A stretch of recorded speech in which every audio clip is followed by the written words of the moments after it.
Ese wigeze wibaza impamvu hari uturere two mu Rwanda tugikenye cyane kurusha utundi? Uyu munsi turasesengura uturere 10 dukennye hano mu Rwanda, akarere ku karere, turebe impamvu n'amahirwe ahari cyangwa se n'igituma utwo turere dukomeza gukena hano mu Rwanda. Iyi video si ugusuzugura, nigize gusobanura ukuri kugira ngo twiyubake. Murakaza neza rero ku channel yanjye ya Twivugire TV show, ndi Mustafa. Uyu munsi tugiye kurebera hamwe uturere 10 dukenye hano mu Rwanda. Wowe icyo usabwa no gukurikira video kugeza irangiye ndetse ugakanda subscribe niba ari ngombwa, niba utarahindutse kugira ngo tujye tubana mu bindi biganiro byose bizajya binyurwa ku channel ndakeka izajya ibagirira akamaro. Akarere ka 10 gakenye hano mu Rwanda ni akarere ko mu ntara y'Amajyepfo, ni akarere ka Ruhango. Akarere ka Ruhango nako murakazi, ni akarere ko mu ntara y'Amajyepfo ndetse ni akarere abantu benshi ndakeka abantu bize murakazi. Akarere ka Ruhango rero niko karere kaza ku mwanya wa 10 gafunitse umwanya wa 10 mu turere dukenye hano mu Rwanda, ubwo bivuze ko ariko kanyuma hano mu Rwanda gakomeje gukena cyane. Impamvu akarere ka Ruhango gakomeje gukena nizihe? Akarere ka Ruhango kibanda ku buhinzi n'ubworozi gusa kandi nabwo udateye imbere. Nta nganda zihagije, akazi ni gake ku rubyiruko. Tuzi ko iyo ahantu nta nganda zihari cyangwa se tuzi ko akamaro k'inganda nakahe. Muri Ruhango nta nganda ziriyo kandi inganda ziri muri segiteri za mbere zitanga akazi, kuko uruganda rumwe usanga rukorwamo nk'abakozi nk'ibihumbi 2 gutyo. Niyo mpamvu rero muri Ruhango usanga nta kazi gahari ku rubyiruko, ndetse Ruhango ikeneye inganda nta kazi ku rubyiruko. Niyo mpamvu usanga bitewe n'inganda zidahari ndetse nta n'ubucuruzi buhakorerwa cyane, niyo mpamvu Ruhango ikomeza gukena kubera ko yibanda mu buhinzi n'ubworozi kandi nabwo bukene. Kandi ugasanga urubyiruko rwaho nta kazi rufite kubera ko nta nganda. Urwo rubyiruko rwari ruzabona akazi mu nganda, ariko kubera ko nta nganda ziriyo ugasanga ibintu birapfuye. Akarere ka 9 rero ni akarere nako ko mu ntara y'Uburengerazuba, ndakeka Uburengerazuba ubwo ni Western Province, ni akarere ka Karongi. Akarere ka Karongi nako ni akarere kaje ku mwanya wa 9 mu turere dukenye hano mu Rwanda. Akarere ka Karongi ubukerarugendo burahari burimo cyane cyane nko kuri Kivu, ariko abaturage benshi ni abakene.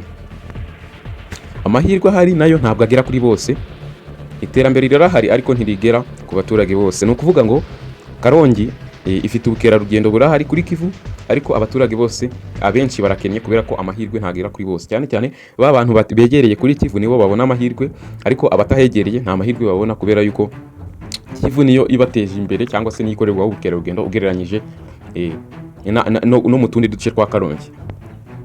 Akarere ka 8 rero ni akarere ka Ngororero. Akarere ka Ngororero nako murakazi, ni akarere ko mu ntara y'Iburengerazuba.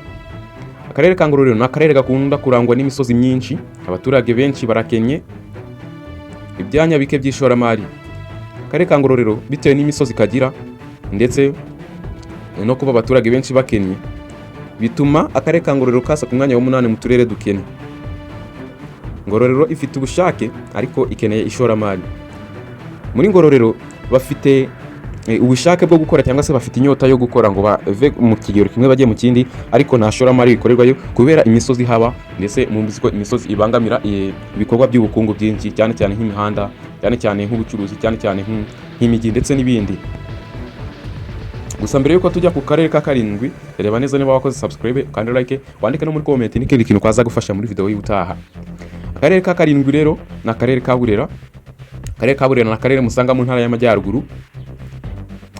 Akarere ka Burera rero ni akarere karangwa n'imisozi ikabije, ubuhinzi bugorana, imirimo mike uretse ubuhinzi.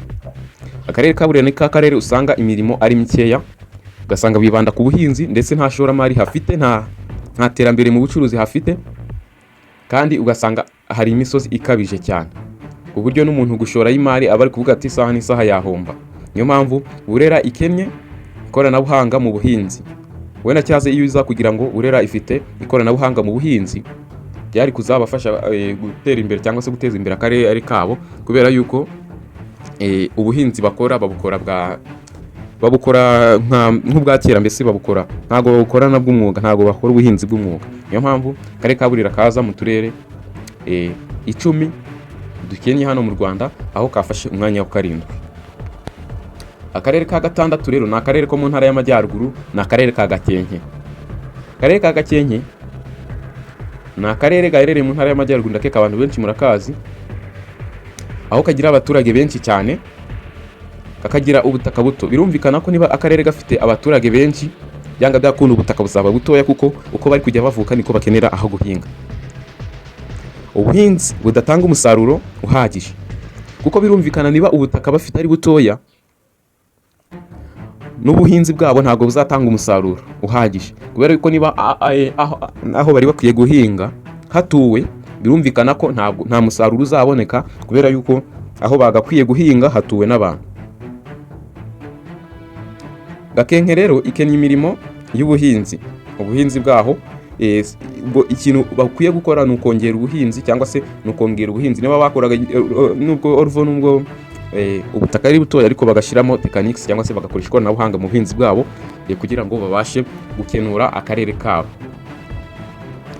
Akarere ka gatanu rero ni akarere ko mu ntara y'Iburengerazuba, ni akarere ka Nyamasheke. Abantu benshi murakazi. Akarere ka Nyamasheke rero murakazi, ni akarere kari kure cyane ya Kigali, kagira abaturage benshi bahinga. Abaturage benshi ubwo bibanda mu murimo y'ubuhinzi, nta kindi kintu bibandamo, nta bucuruzi n'iki. Ubucuruzi bwo bwambukiranya imipaka buratera imbere cyane. Bivuze ngo ubucuruzi bwo mu karere ka Nyamasheke gutera imbere cyane, ariko ugasanga ni akarere gakomeje gukena. Nyamasheke ifite amahirwe mu bucuruzi bwo ndavuga ubwo ku mupaka, ariko aracyari makeya, mbese aracyari makeya. Ubucuruzi buracyari hasi, kuko murazi Nyamasheke ikoze ku mupaka wa Burundi.